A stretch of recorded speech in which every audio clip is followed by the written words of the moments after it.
आज हमारे पास unit number 4 है सेल एंड टिश्यू बायोलॉजी का। इस चैप्टर में हम सिर्फ सेल और टिश्यू के बारे में डिस्कस करेंगे। हम सबसे पहले सेल के बारे में पढ़ेंगे, सेल के पार्ट्स के बारे में पढ़ेंगे, सेल के अंदर हम सेल ऑर्गेनेल्स के बारे में पढ़ेंगे, उसके बाद हम टिश्यू के बारे में पढ़ेंगे।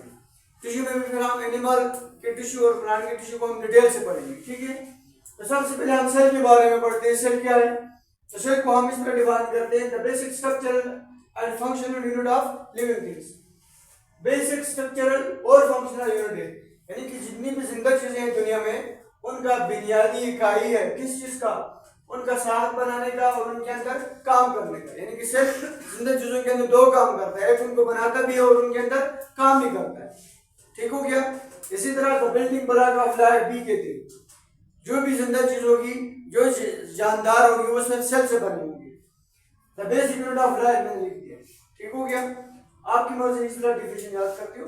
सेल की अगर हम डिस्कवरी की बात करें, सेल को मुकम्मल किसी एक बंदे ने डिस्कवर नहीं किया, लेकिन सबसे पहले सेल का जो कंसेप्ट जिस बंदे का नाम दिया था उसका नाम था रॉबर्ट हुक। समझ आ रही है कि सबसे पहले हमें सेल भी एग्जिस्ट करता है, जिसने सेल से बनी है, ये आइडिया हमें रॉबर्ट हुक ने दिया।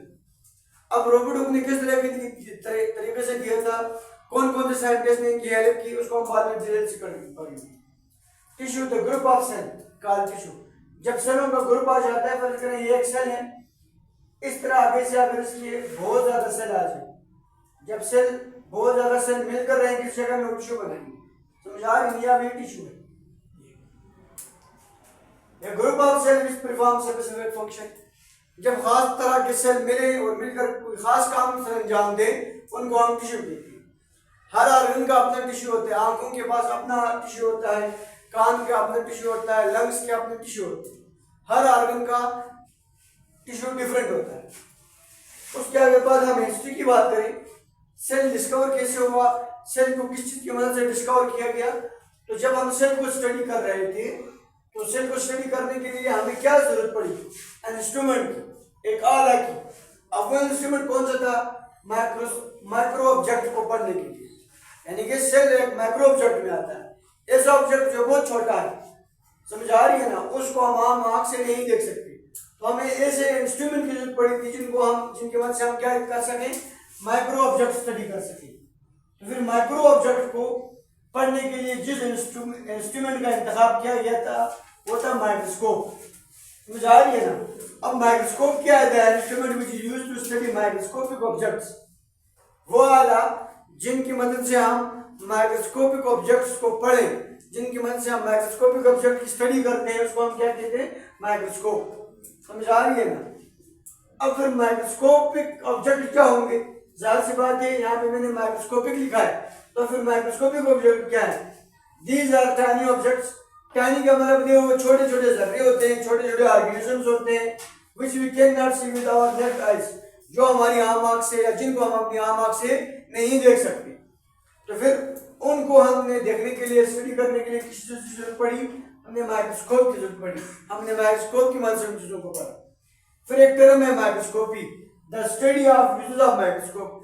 जब हम माइक्रोस्कोप की इस्तेमाल के बारे में पढ़ेंगे, माइक्रोस्कोप को किस तरह इस्तेमाल करना है, कैसे एडजस्ट करना है, कौन सा लेंस इस्तेमाल करेंगे। समझ आ रही है ना? हमने किस तरीके से किसी सेल को स्टडी करना है, किसी को स्टडी करना है, उसको हम माइक्रोस्कोपी कहते हैं। इसी तरह किसी भी आला को चलाने के लिए सबसे पहले हमने उसका मुताला करना है ना। अब किसी के पास लैपटॉप है, मोबाइल है या कोई मशीन है, उसको चलाने के लिए सबसे पहले हमने उनके पार्ट्स के नाम आने चाहिए। वो हर पार्ट का अलग अलग काम होता है।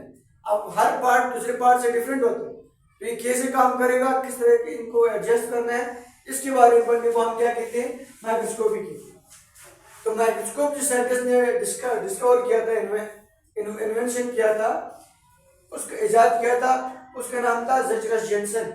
सबसे पहले हमें वो कंसेप्ट माइक्रोस्कोप का ज़ेचरस जेनसन ने दिया। फर्स्ट टाइम सिंपल माइक्रोस्कोप बनाया है।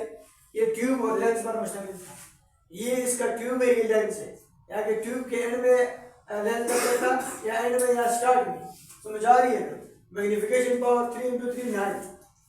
ये किसी भी चीज को 9 गुना बढ़ा करके दिखा सकता है, यानी कि किसी भी चीज को एक्चुअल साइज से 9 दफा बढ़ा करके दिखा सकता है। इसके बाद आया था Antonio Leeuwenhoek, considered as first microscopist. हालांकि डिस्कवरी मैं इन्वेंशन में सबसे पहले काम किसका है, जैसे जेनसन का है, लेकिन हम एंटोनियो लीवानोव को मानते हैं कि फर्स्ट माइक्रोस्कोप एंटोनियो लीवानोव ने बनाया है।